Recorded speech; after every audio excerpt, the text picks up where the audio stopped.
Colonel Rob Maness has a lifelong record of providing dedicated service to this nation. Having worked his way up from the enlisted ranks to full colonel, he served our country for more than 32 years. He has served as a bomber squadron commander, bomb disposal technician, Joint Chiefs of Staff Operations Officer, assisted the National Security Team with the campaign plan for the global war on terrorism. He authored the first theater nuclear war plan and served as the Vice Commander of America's largest airborne intelligence wing. Colonel Rob Maness is a true American hero.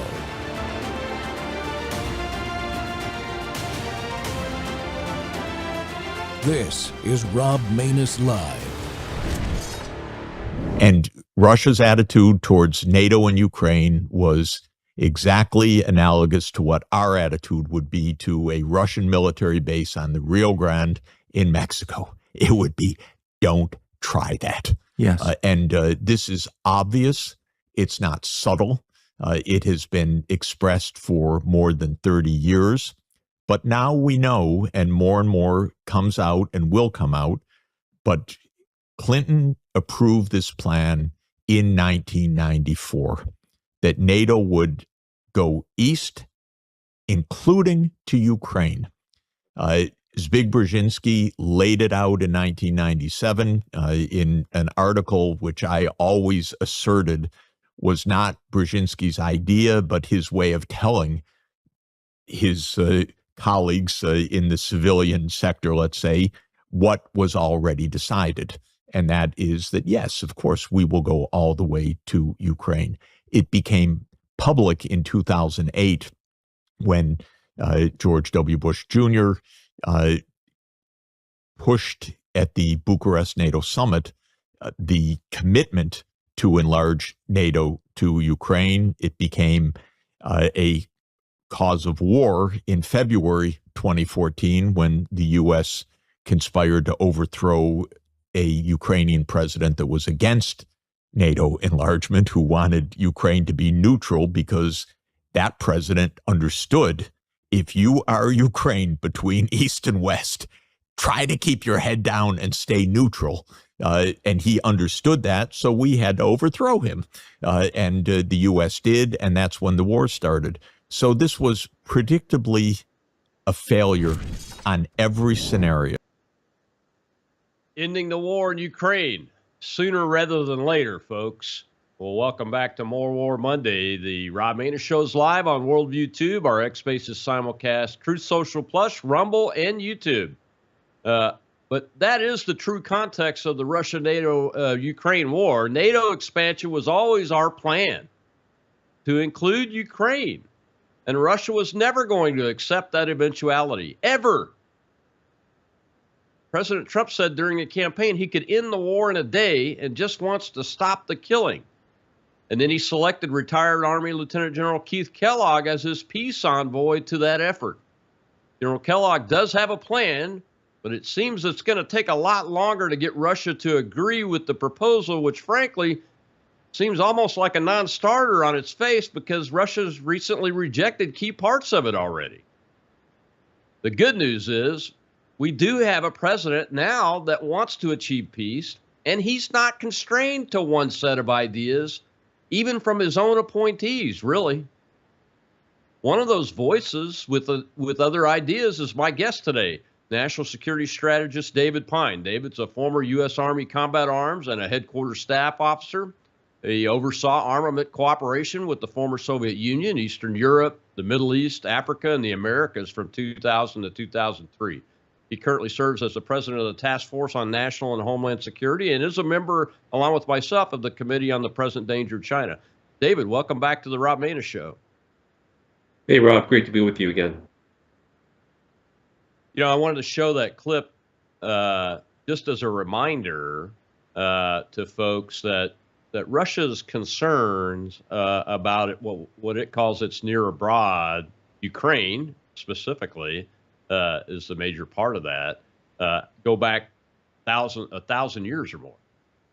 And this issue that is involving NATO and the United States is now 20 years old or more. I mean, we've been mucking around over there in the country of Ukraine, if it is even a country at this point, to be honest with you, I'll call it one, for more than 20 years. And it seems like we've been on the wrong side of this issue almost the entire time, with the exception of a very brief period when Trump was in office. And now he's back in office again. What am I missing here, David? I mean, the American people need to understand that this Ukraine issue is a Russia vital national interest, but it's not really a United States vital national.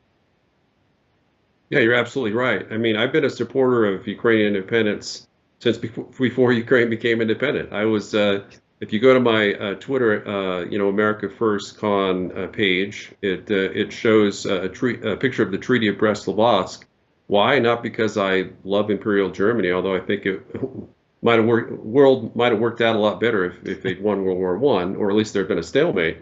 But because I wanted to see the Soviet Union prevented from ever existing, along with Communist China and North Korea.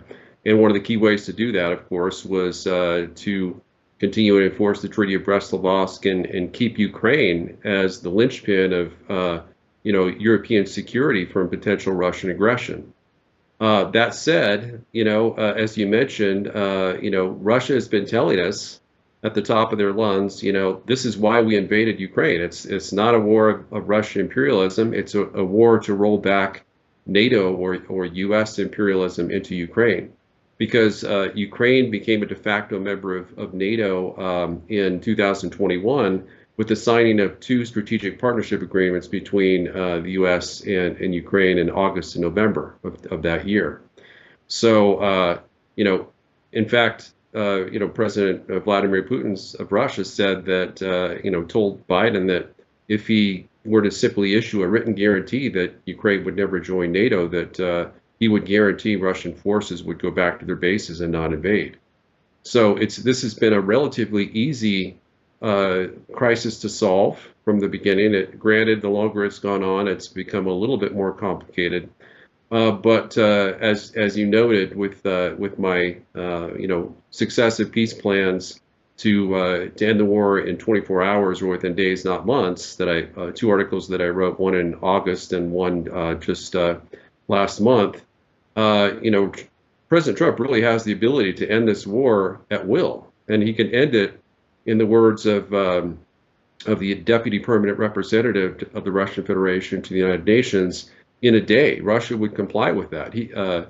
Trump has demonstrated the ability to do something that no other U.S. president has done, which is to terminate conflicts in a single day, almost at will, just as he did with the Israel-Gaza war, pressuring both sides to accept a ceasefire that was kind of a compromise agreement to restore peace and stability in the Middle East before he ever became president. He could do the same thing in Ukraine.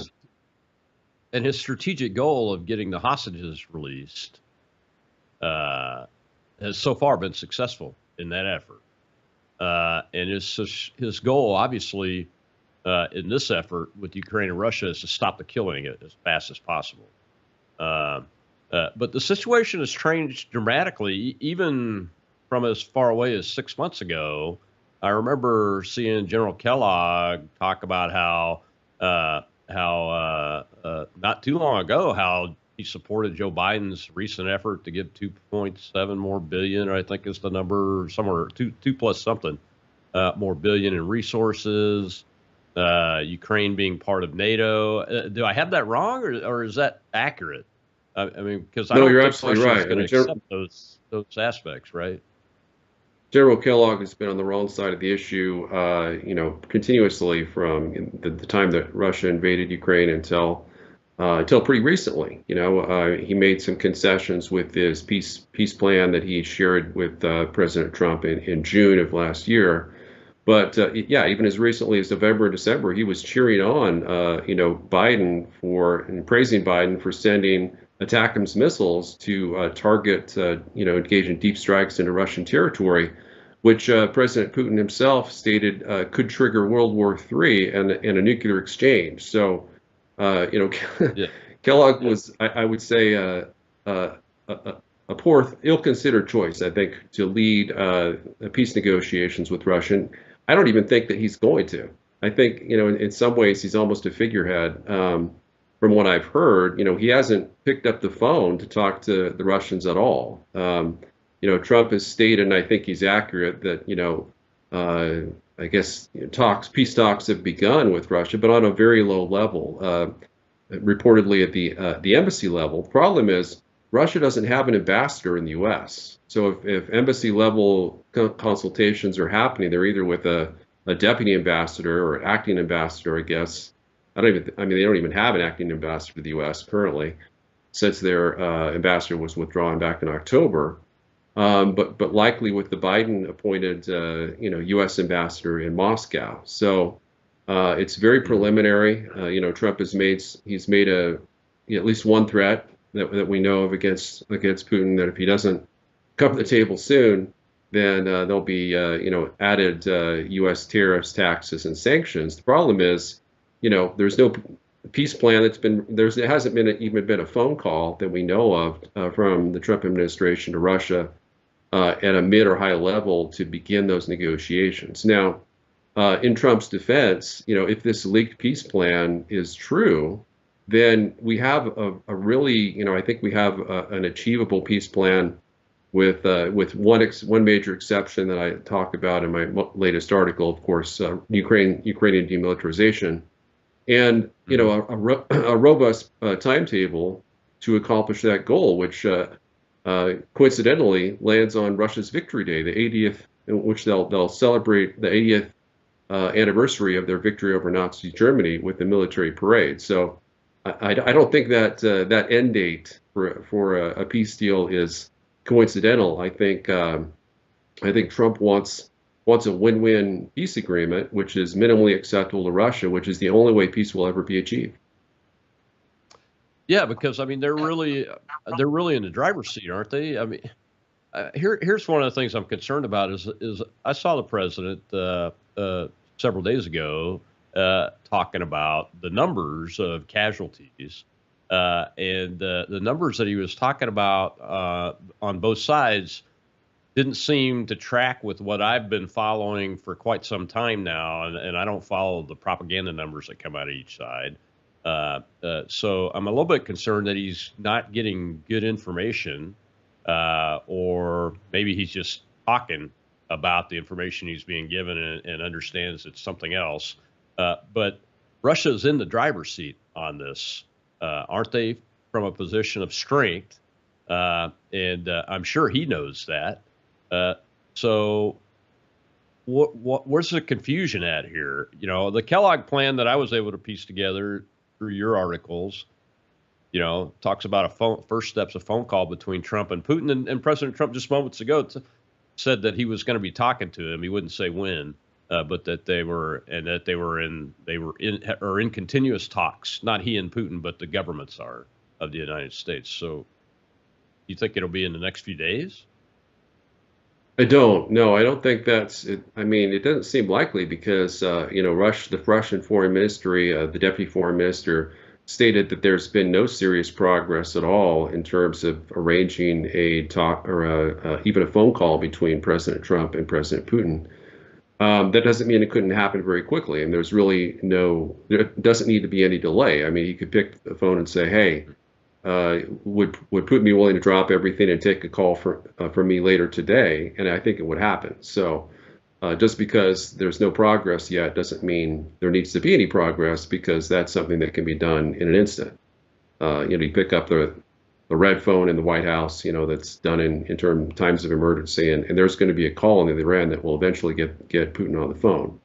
So, but I share your concerns entirely that, Trump has been fed misleading information from his neocon advisors, most likely Kellogg, perhaps Waltz as national security advisor as well. We don't really know. Rubio's taken on a much more reasonable line, so probably not from Rubio. But or it could just be most likely Biden intel officials. There's a lot of Biden deep state dead-ender intel officials. There has been some widely publicized firings of, some senior FBI heads office heads, whatnot. We haven't really heard a lot of firings or dismissals within the deep state intel agencies. So, that could be it as well. It could be an acting DNI that is Biden appointed or someone like that that's feeding him this information. But, particularly disturbing was his claim that, Russia's lost 1 million dead in the wars thus far. In fact, my figures suggest that's 10 times higher than what Russia's actually lost. And the danger is if Trump believes that Russia's losing the war, then he may feel that he's in the catbird seat to strong arm them to accept terms that are entirely unacceptable to them that will cause the war to be prolonged indefinitely. But understanding Trump as I think I do, I think even if he were to make that mistake initially, he would course correct because he really is very sincere in his desire to end the war. My frustration, I think probably yours as well, is that he could end the war inside a week, and he's chosen to accept this extended 4 to 6 month timeline. Yeah, it's kind of unusual for him to go slower rather than faster, as you talked about. And I'd like to see firings at DoD in the intelligence community under the DNI, as much as we're seeing it that DOJ is up to and the FBI. And I want to see more. I want to see it go deeper over there because there's a lot of dead weight that are just out there resisting. We already know they are. They're saying it. Well, we got to take a break, Dave. When we come back, we'll dive a little bit deeper into this Kellogg plan and how it contrasts with what you've been writing about and proposing here over the last couple of weeks. We'll be right back with David Pine on the Rob Maness Show.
Daniel, you were talking about Ukraine and misapprehensions, misinformation, literally, that Donald Trump may be being fed since he went back to the Oval Office. Actually, the cornflake heir, Keith Kellogg, seems weird that he could possibly be the Ukraine envoy, isn't it? I know you're saying that he's playing people off. Do you think where's he getting the information that he can leverage sanctions on Russia somehow in any deal over the proxy war on Russia through Ukraine when, as we know, Russia's done really well out of the sanctions, and the only sanctions, I understand it, are for uranium to U.S. nuclear power stations. That's the only sanction left to a Trump administration. I mean, clearly that's been seen as idiotic all around the world. Well, I guess you could say that I've had the misfortune of doing foreign policy in the D.C. area for a couple of decades. And so I know that it's a circular argument. Anyone who speaks outside of the sort of generally accepted wisdom is considered, a freak. And that's how it was being there. There are very few people, and they can hurt you if you are. So Kellogg's a product of that. I mean, he's a product of that milieu, and he thinks like everyone else who thinks in that. But, he did this goofy piece with Fred Fleitz, who's an old line neocon, actually worked for John Bolton for quite some time. So they came up with this crazy article. I'm sure you remember it back in early 24, mid 24, whenever it was, about here's how we can do it. We're going to freeze the conflict for 100 days. And, and we're going to tell Putin, if you don't come to the table, we're going to sanction you. And we're going to tell Ukraine, if you don't come to the table, we're going to stop giving you weapons. And here's what's going to happen. It's completely bizarre completely devoid of reality approach. Sadly, it was, well, that's probably why it was accepted in foreign policy circles in Washington. But when you are winning a war, you don't accept a ceasefire. That's just a fact. And when you have expended so much blood and treasure as Russia has, although quite a bit short from the million casualties that Trump claims, we can get to that later. But nevertheless, when you've expended so much and someone comes along and says, hey, you're winning, but can you stop fighting now? And by the way, Ukraine will only have a 10-year pause on NATO. And in the meantime, the West can go back to rearming Ukraine and getting it ready to fight again. Now, I think if Putin accepted a deal like that, he would probably, I would say rightly, he would be overthrown. Because if you really want to overthrow someone like Putin, get him to accept such a stupid and suicidal. We've been through Minsk 1 and Minsk 2. We've been through this whole thing before. There's absolutely no way this works. So how could you come to the table with an offer like this? Welcome back to the Rob Maness Show. It's More War Monday, and we're talking with national security strategist and former Army officer David Pine about his recent proposal for a peace plan for Ukraine and Russia. And David, that was Dan McNabb of the Ron Paul Liberty Report talking about General Kellogg and this plan that we have some of it, freezing the fight for 100 days. What's the purpose of that? I mean, I get calling for a ceasefire, everybody go back to your corners and settle down for, give it 3 days and then get to a peace table. I get that, but 100 days? What? Why start out that way? Well, I hate to be in the position of defending the Kellogg plan, but there are certain elements that actually do make sense that are a big improvement from the Biden regime's, non-strategy of fighting to the last Ukrainian until the last Ukrainian is killed and Russian forces can then overrun and annex the entire country at will.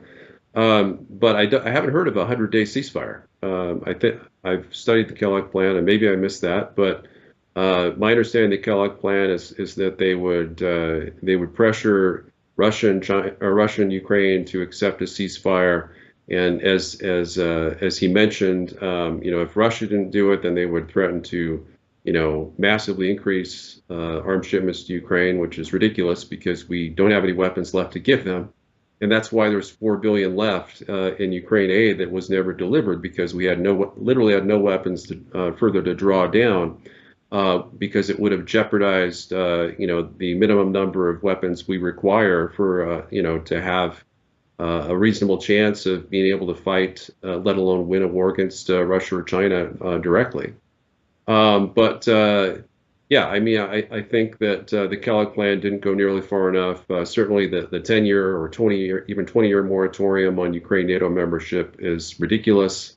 The U.S. has never had any interest in Ukraine joining NATO. It was a foolish idea from the start when Bush first proposed it in 2008.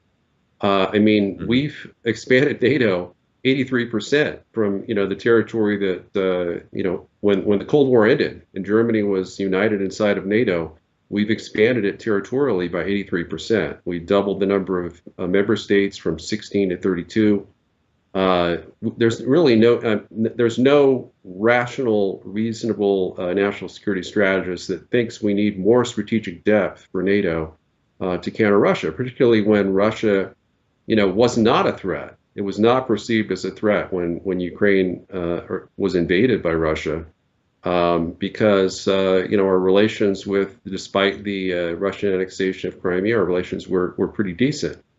But other provisions, primarily the Ukrainian kind of rearmament, or massively increasing their military capabilities, is really a huge non-starter with Russia. It's even possible that if we weren't to come to some compromise on that issue, that Russia might not even agree to a ceasefire, even a temporary ceasefire. I think they probably would, but it probably would not last very long if we were not to give ground on that term. Yeah, this Kellogg plan fixes the number for the Ukrainian armed forces at what it is today, which is somewhere, I think, according to their official numbers, a little bit over 800,000. or close to 900,000, I should say. That is significantly different than the Istanbul Agreement, I believe, and your proposal too, right?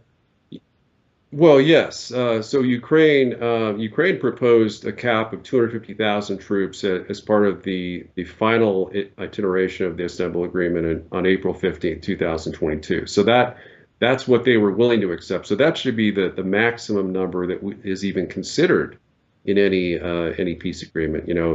Russia, of course, never gave. Actually, they were insisting on a cap of 50,000 in their original draft, and then increased that to 100,000, including National Guard troops in their final draft. So I mean, maybe we could compromise at 150, maybe even 200,000, which was basically their pre-war strength, but certainly nothing above 250,000.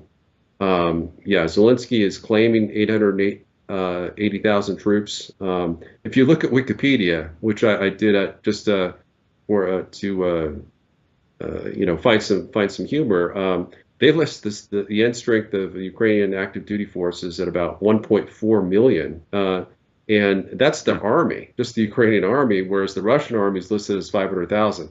We know for a fact. I mean, we have receiving incessant reports, even from Biden regime media internationally, that some Ukrainian battalions can't put more than 2 infantrymen together, commanded by senior lieutenants, because they're at 10% end strength. They've been decimated, completely decimated by Russian forces, artillery bombardments, airstrikes, drone strikes, missile strikes. So the idea that that Ukraine is outnumbering Russia by a factor of 1.5 to 1, when in fact Russia has probably twice as many troops in Ukraine itself, is really preposterous. Yeah, I mean, even a low number says that Russia has 400,000 troops on the ground in Ukraine, and that's a low number. It's actually likely 700,000. Yeah, yeah. So that's very interesting. I think I like this idea about this peace conference with China being part of it. It brings at least a tenuous ally of Russia to the table that's on par with them. Do you think that will be acceptable to Russia? Well, I think Russia would love to have China at the peace table. I don't think we should invite anyone else, but I think it should be a negotiation between Russia and the U.S. I don't even think Ukraine should be at the table. I think we can negotiate a peace treaty for Ukraine on the best possible terms for them. There would be no value added whatsoever to have Ukraine at the peace table, because Zelensky has actually, he's banned, for 2.5 years now, he's banned any peace negotiations with Russia. He's refused to lift the ban. He's refused to lift the decree of September 2022. You would think, if he was at all interested in Trump's proposal for a ceasefire, let alone a peace deal, he would have lifted that. He would have said, yes, we want a peace, Ukraine wants peace, and here's the proof, I'm lifting the ban. And he hasn't done that. Instead, he's saying the only way that Ukraine will agree to a ceasefire is if Ukraine gets to join NATO pretty much immediately, or else if we get 200,000 NATO peacekeepers deployed in Ukraine, not in central Ukraine, he said, but at the front line. He wants 200,000 NATO peacekeepers, including U.S. troops, deployed to the front line in the Donbass region and along Kherson and Zaporizhia regions as well. So, it's the idea that he is supportive of peace is laughable, and I was sad to hear Trump say that. Clearly, he's being misinformed by his neocon advisors. Yeah, that's been a lot of our concerns. That's why he needs to get his appointments at the Pentagon and in the intelligence community done as quickly as possible. Much deeper than beyond the top 3 players. We got to get some people that are actually supportive of his policies, into action here to help those guys out. We got to take another break, Dave. When we come back, I want to dive into detail into your plan and go through each facet of it really quickly, so we can contrast that with what's on the table from the administration perspective so far that we know, and we don't know much, but we do have enough from General Kellogg and others that we can do a comparison. We'll be right back with David Pine on the Rob Maness Show. It's More War Monday.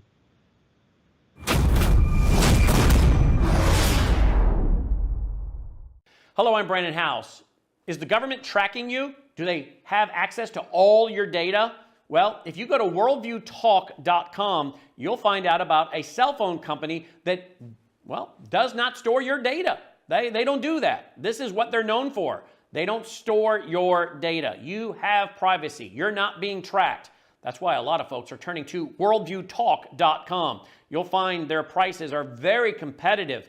All the details are there at worldviewtalk.com. Again, worldviewtalk.com. Oh, while you're there, not only do they have cell phones that aren't tracking you, you can find out about how to get a satellite phone. Should the whole system go down and you want to communicate with a family member or a loved one, you might want to have a satellite phone. Or how about their solar generators? They have great solar generators. Check them all out right now. Worldviewtalk.com, worldviewtalk.com.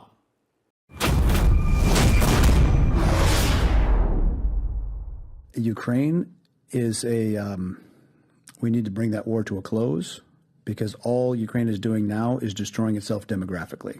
They're chewing up the next generation of manpower that they can't really replace right now. They don't have enough manpower. The Western defense base is pathetic, and you're not going to out-conventional war the Russian bear. And I would say a ugly peace is better than whatever their idea of an ideal war is. Well, what is an ugly peace, though? Meaning freeze the lines, straighten the lines, accept, let them have Crimea, let them keep Crimea, Donetsk, Luhansk, whatever. They need to, it is not certainly it's not the American taxpayer's obligation to spend another $100 billion in Ukraine when there's been significant corruption and really nothing to show for it. Welcome back to the Rob Maness Show. It's More War Monday, and my guest today is National Security Strategist, former Army officer David Pine, who has his own proposal for peace between Ukraine and Russia that we'd love to get it in front of the president, and I'm sure the president will see pieces and parts all come together. And your ideas, David, have been in the mix for some time now. But let's go over these. What I like when I read your plan, here's the bottom line: is that it pays attention to both combatants' concerns, is what it appears to try to do. I haven't seen that from previous proposals vis-a-vis the Russian concerns. I don't know why that is. I suspect it's because there were 4 years Russia's the aggressor here, propaganda, complete propaganda. Not that there aren't the aggressor. I'm not making excuses for them. But President Putin has said many times that setting aside the vital national interest concerns of Russia didn't help prevent this war. And that's what they were. They were brushed aside. So that's one of the things I like about you. I mean, your first facet, yeah, we do a ceasefire like the Kellogg plan does, but the Ukraine pledges to go back to the pre-2019 Constitution and drop its goal to become a member of NATO. I mean, that gets right at the core issue for Russia, doesn't it?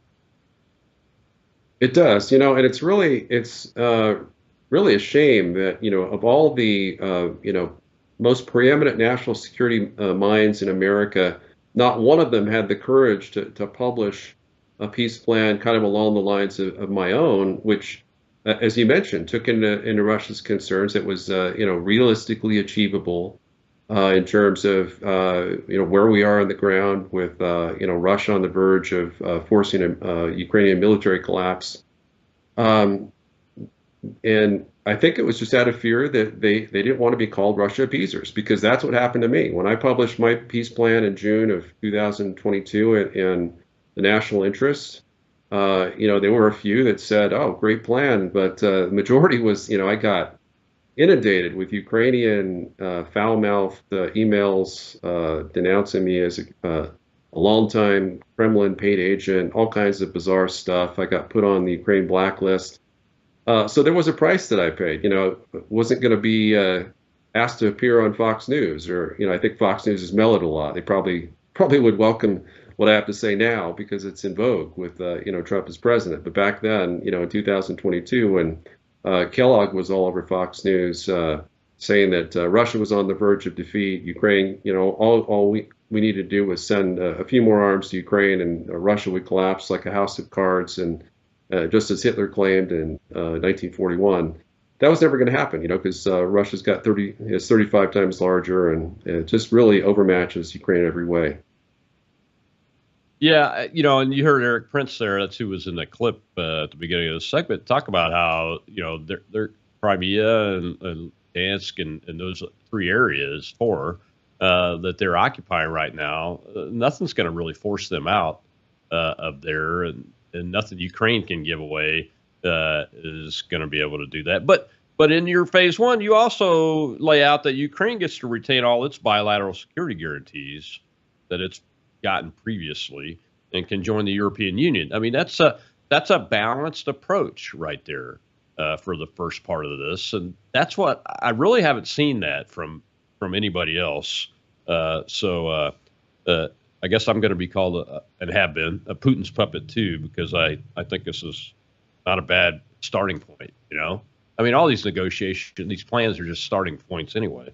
And then number two, Ukraine's got to withdraw from the Kursk Oblast, of course, and then recognize Russia's control of Kherson, Zaporizhia, Maness, and Luhansk, based on the current lines and Crimea, right?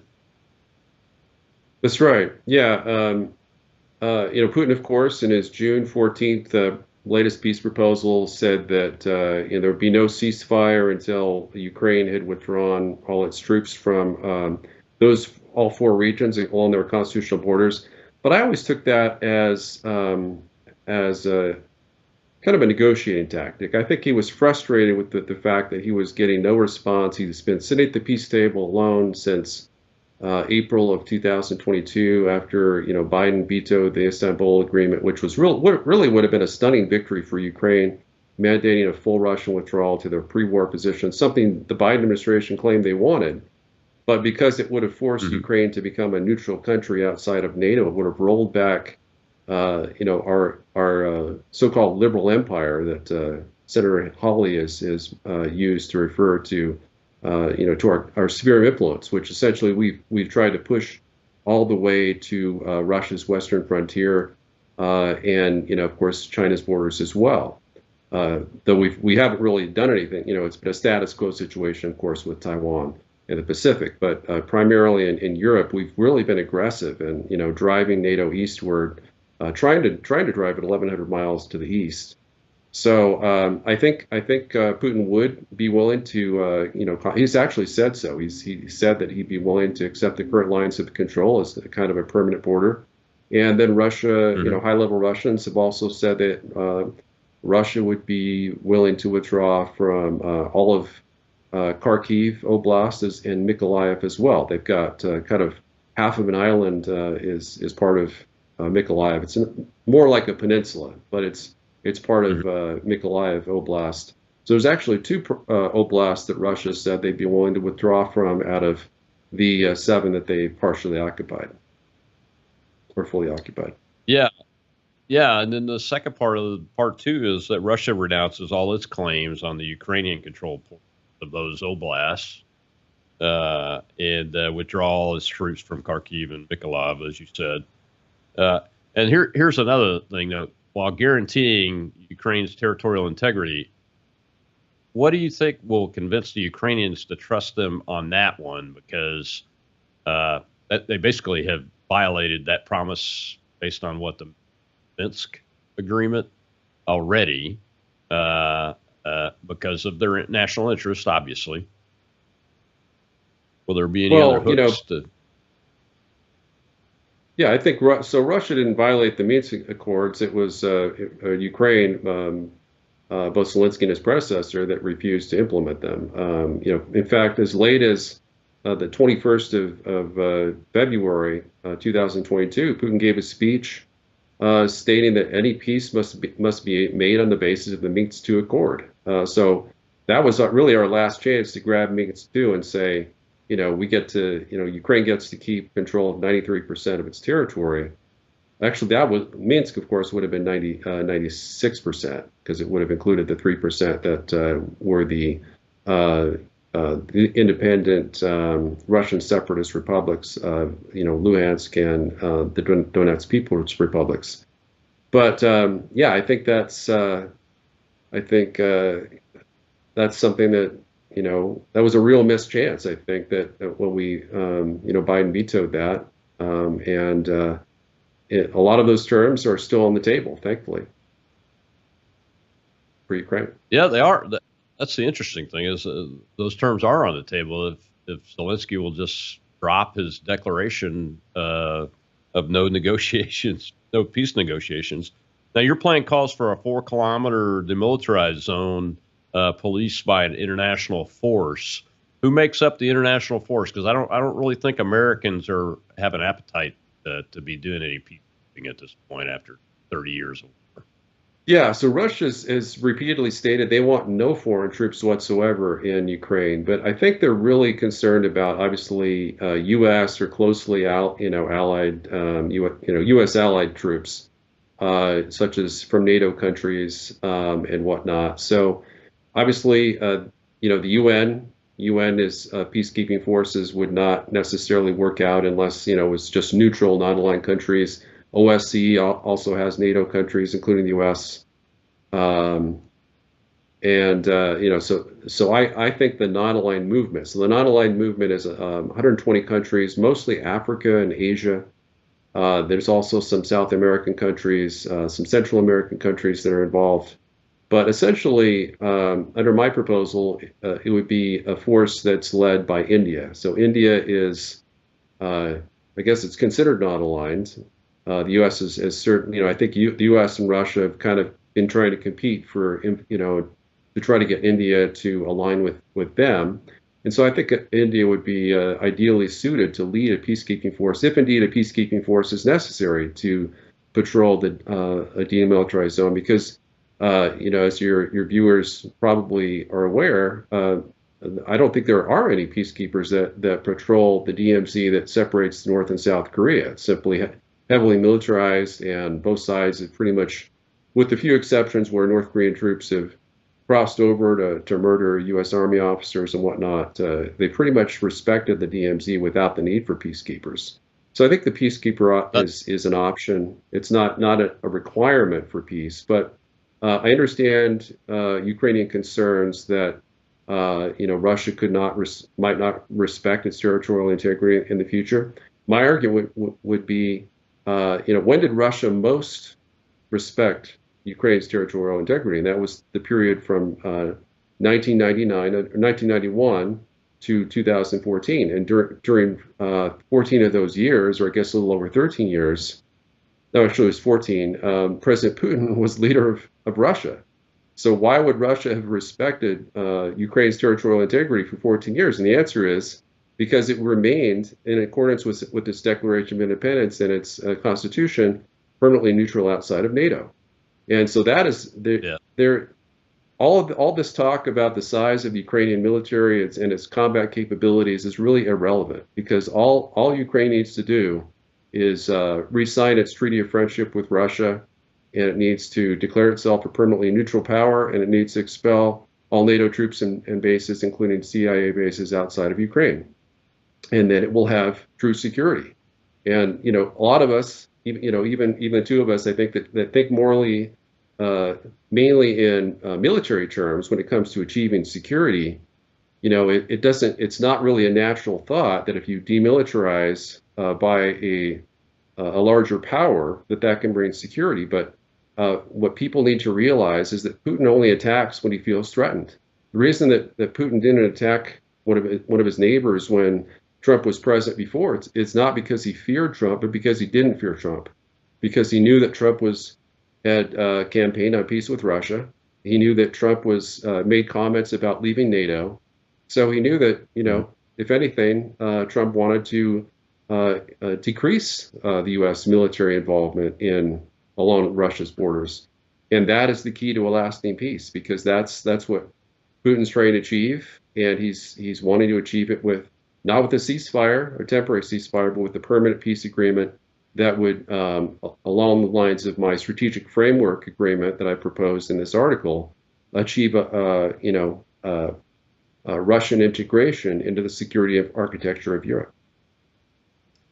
Yeah, it's as you mentioned early on in the show, we got to go to another break, but I just want to get it out there again, is that Putin didn't start engaging in kinetic warfare until we, the United States and NATO, deposed a pro-Ukraine neutrality president, and that was at the end of that time period that you just talked about. So all of those ensuing years, for 14, 15 years, there was peace and no threat from President Putin. He was the president for those days. So we'll be right back with David Pine. We'll continue discussing his proposal, which I think has a lot of merit, a lot more merit than anything we've seen so far for the Trump administration to consider adopting. We'll be right back on More War Monday.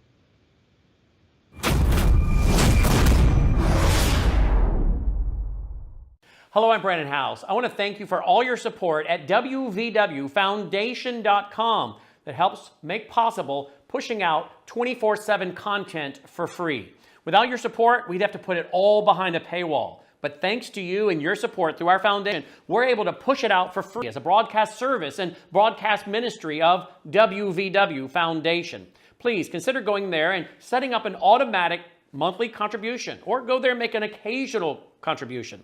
If you prefer to support us through the mail, you'll find our mailing address there at wvwfoundation.com. You can also call and make your contribution over the phone by calling 901-825-0652. That's 901-825-0652. Again, all these details are available at wvwfoundation.com. Thank you for your support as we try to help people around the world understand the times through the lens of a Christian worldview.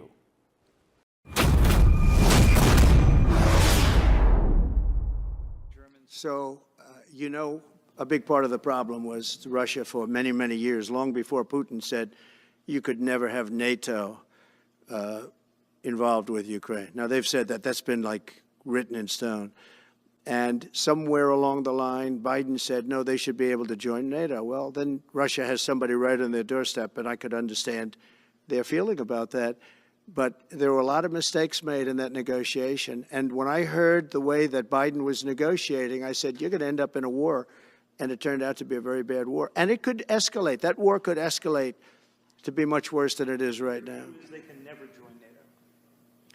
Well, my view is that it was always understood. In fact, I believe that they had a deal, and then Biden broke it.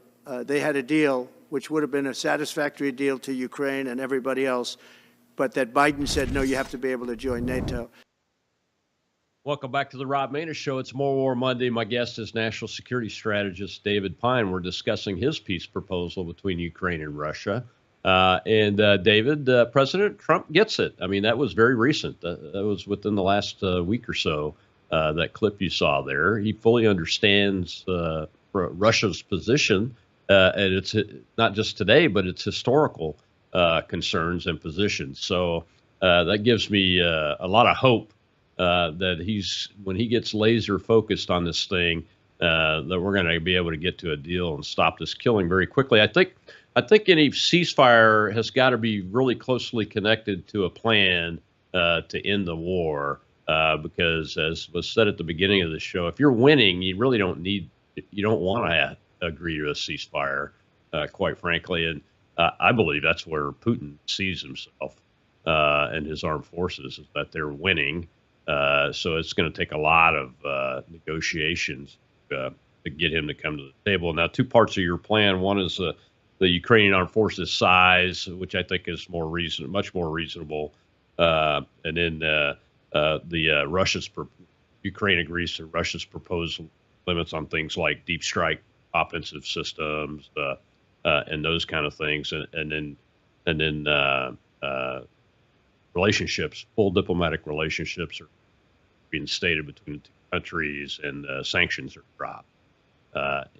Any uniqueness to that, other than it adds for both sides, it takes away for both sides, which is a balance. Yeah, I mean, looking through again, this was the biggest area of dispute, really the only remaining area of dispute that before the talks were torpedoed by Joe Biden and Boris Johnson, was the arms caps and the size caps for the Ukrainian military. And so I've gone over this repeatedly and come up with different formulas for how to do it. And with Russia as the victor, I initially proposed in a previous iteration of this peace plan that the caps would be closer to the Russian proposal. But really, I identified back in March 2022 in an article I wrote for the National Interest that Russia's real concern was with strike systems, offensive strike systems, missiles, combat drones, ballistic missiles, cruise missiles, even to some extent long-range air defense systems, because they were all, in essence, or many of them were nuclear capable, including combat aircraft. We've seen F-16s delivered to Ukraine, which with very small, limited modifications could be equipped to carry U.S. B-61 nuclear bombs. And, people need to realize that the main reason that Russia views Ukraine, NATO and Ukraine as an existential threat is because they wanted to restore Ukraine's kind of nuclear buffer state status, because as a NATO member or even a country aligned with NATO, they fear at any moment they could see B-52s deployed to a border air base 300 miles from Moscow, giving them only 5 minutes of warning time before a U.S. decapitation first strike against the Kremlin. So that's why I think that we should agree to accept Russia's proposed limitations on all offensive strike systems. Now, other systems that I think are arguably more defensive, including tanks, tanks, ATGMs, air defense artillery, armored vehicles, anti-tank guns, auxiliary aircraft, reconnaissance drones, and auxiliary naval vessels. I think all of those we should pressure Russia to accept the Ukrainian cap. So I think this really tries to split the difference in a very even-handed way. We have to accept the Russian size limitations on armed forces, but we can split the difference on the armaments, because what they're really worried about are offensive strike systems, again, many of which are potentially nuclear capable. Yeah, and your plan adds to this agreement the United States aspect to it, and a NATO piece, withdrawing U.S. forces out of NATO countries that didn't exist before, 1999, but also redeploying our B-61 capability off of Western Europe and to our carriers in the Pacific, Indo-Pacific region, which is something that I've been calling for myself outside of any agreement. I think people that are reasonable, logical thinking folks understand we, the U.S., need to turn to the real adversary and make sure we're strong enough to maintain, keep ourselves from being attacked in the Pacific. And that's one step that would do it. I applaud that. I really do. Yeah, elements of this agreement, as Dr. Peter Price stated when he first saw the December 2021 peace drafts of mutual security agreements that Russia submitted to the U.S. and NATO, he said in some ways these drafts are more favorable to U.S. national security interests than Russia's. Now, I wouldn't agree with that statement, but what I would agree with is that by and large, with the exception of three points in the Russian proposal, they are all in the U.S. national security interests. And, of course, none of the parts that I thought were unacceptable or had issues with were incorporated into this proposed U.S.-Russia strategic partnership agreement.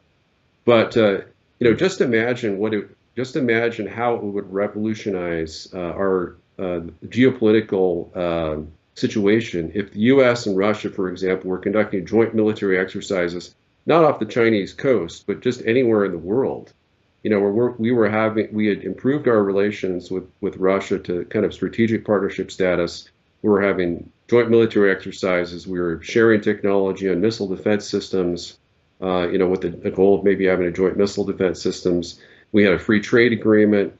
We had broken off Russia and India from BRICS. Neutralized the Sino-Russian alliance. I mean, there's no amount of U.S. military spending that could buy us that much security, and that's what I'm trying to drill down is and get to the Trump administration at the highest levels, is that we have this opportunity, as Vivek Ramaswamy wrote an article with my assistance and co-authorship back in June of 2023, to transform a Ukraine peace deal into kind of a U.S.-Russian entente, similar to that between England and France before World War I. It's sort of an alliance, but it's more than just a detente, kind of agreement between enemies. It's establishing it's ending the new Cold War, eliminating the Russian nuclear and conventional threat to the U.S. and Europe, foregoing the need for any U.S. defense commitments aside of, for naval and naval forces and a nuclear umbrella over Europe, and enabling us to completely do the pivot to Asia, doubling the military forces we have facing China in terms of naval and nuclear forces. We don't even have nuclear weapons in the Western Pacific or East Asia. Bush took those out in '91. So essentially, with the exception of a few TAC nukes on Trident IIs, on our nuclear missile submarines, we don't have a theater nuclear capability at all. So, China, if China invades Taiwan, even if they don't attack U.S. bases, they can use the threat of their theater nuclear supremacy to, essentially use escalation dominance to pressure us not to intervene. And I think whether we should intervene militarily is a big question in the event China does that. But I wanted to, increase maximize the deterrence factor, so they never do it in the first place. Yeah, exactly. I think we're on the same page. Well, we've got some hands up in the audience. We're coming to the end of the show. I want to take a question real quick. Go ahead, Shell, our host over in the space. We have Shepherd of Truth, sir. Thank you very much. I've been listening, Colonel, quite a few times. I got a quick question. What is it going to take for the American people to lean into de-escalating things with Russia? And I go back to, and I'll frame this question just for this quickly. Putin did an interview with Tucker Carlson, I think, early last year. Mm-hmm. And I watched that several times. And he kept stating over and over how he wanted peace. He's used restraint in Ukraine. What's it going to take for the American people to lean into peace here, starting here? Okay, that's a great question. David, go ahead. Well, I think President Trump's, he's mirroring the desires of the majority of the American people who, voted to end the war in Ukraine. So I think he's moving forward. He has a deliberate plan on how to accomplish that. It's not as quick of a plan as I would have hoped for. It's not a mirror of the plans that I proposed. But if indeed it's the 100-day peace plan that was leaked, and covered by Newsweek magazine just a week ago today, then I think it has a very realistic chance of achieving certainly a permanent ceasefire and very possibly a lasting peace deal with Russia. So I think your concerns are well justified. I do think Putin is very sincere in his desire for peace, despite the fact that he did invade Ukraine in violation of international law. He's been trying to end it. The problem with a war is it takes both sides to end a war. Short of unconditional surrender, if Putin were to occupy all of Ukraine, he could end the war without Ukrainian participation or say so. But short of occupying Kyiv, which he easily could have done, people forget that Russian forces encircled Kyiv within 3 to 5 days, and they only didn't take Kyiv because Putin ordered a halt of armored forces and columns along the road from Belarus to Kyiv that lasted a month, and then unilaterally withdrew Russian forces from all of northern Ukraine. They could retake Kyiv with, I wouldn't say ease, but they could certainly do it with as little as 150,000 troops, perhaps 250,000 troops, and they have the troops to do it. It's Putin that's refused the calls by Russian generals not to do so. But if these peace talks fall through, I see no reason why Putin would hold back and take Kyiv to end the war unilaterally.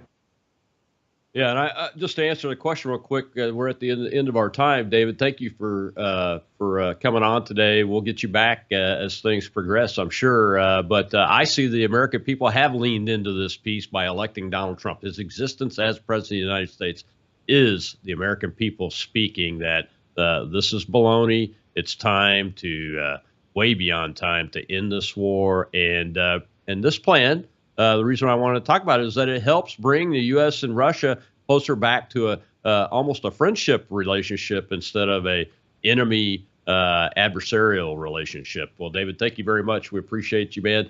You guys can go find him on X, David Pine, AmCon First. And we will be back tomorrow with Sean Hendricks from Western North Carolina with an update for a full hour on what he's up to and what's going on with FEMA and Cameron Henry, the acting director over there. We'll see you tomorrow on Transition Tuesday.